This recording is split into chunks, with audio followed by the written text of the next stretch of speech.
Mahrez on his left boot, drags it back, still in the box. Mahrez, oh yes! Riyadh, that is on a new level, a different level, and the Leicester City wide man has done it again. Everyone wants a piece of the Leicester City story. By now, you'll know Jamie Vardy's non-league record by heart, but what about this man? What of the rise of Riyadh? Well, it's been just as dramatic, maybe more so. We know he's a world-class winger, but was he a world-class roommate? Mahrez is not tidy at all. He's a messy guy at home. I guess he's still like this, because the last time I talked to him, it was on FaceTime, and I saw a little bit of his room. I don't think it changed. What are we actually talking about here? How bad? Is this pizza boxes? Is it clothes? What is lying around the room? Everything. Food, clothes, everything. Does that mean you could cook at least if there were dishes around? Can't cook. No? Can't cook. Takeaways? Yes. That was the only way we could eat. Takeaways. Can he be as good a football player as your other brother, as Paul Pogba? If he keeps like this, I think he can be a top player. Top player. This is where that shy, skinny kid became a proper player. Here's where he played his trial match for Quimper. And standing at the tree stump technical area was a coach who needed very little time to decide that he wanted him.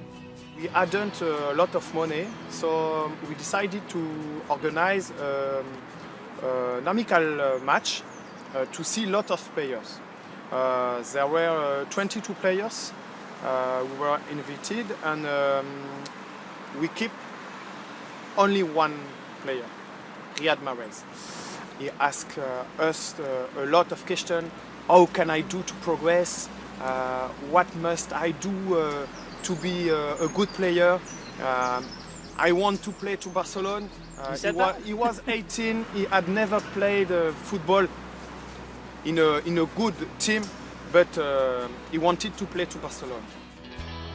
But the Mahrez story begins a long way from Camp Nou, and it begins before Quimper. This is the first pitch that he played on at the Nelson Mandela Training Centre for AAS Sarcelles.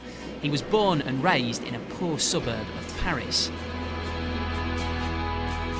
This is where it all began for Riyad Mahrez, the town of Sarcelles, where he was a young, promising footballer.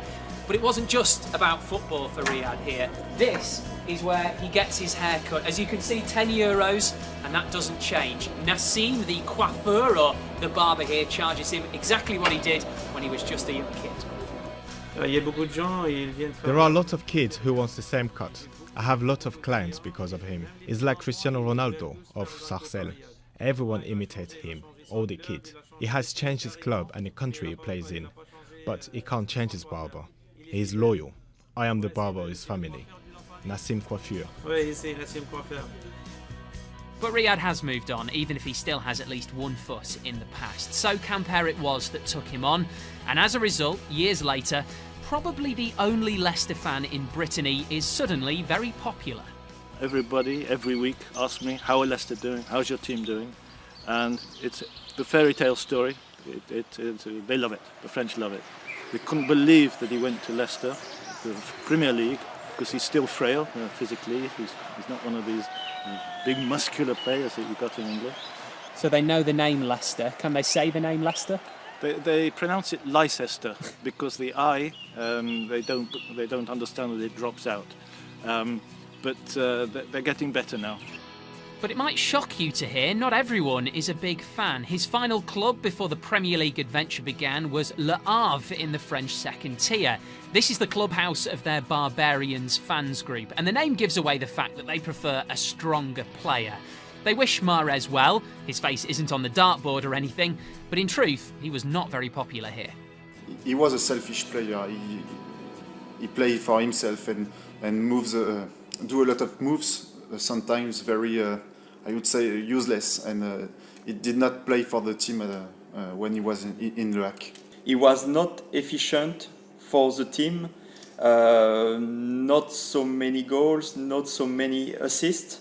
So for us, he was not a regular one. Well, you can't convince everyone. And this is where the story ends. Leicester came to scout a different player.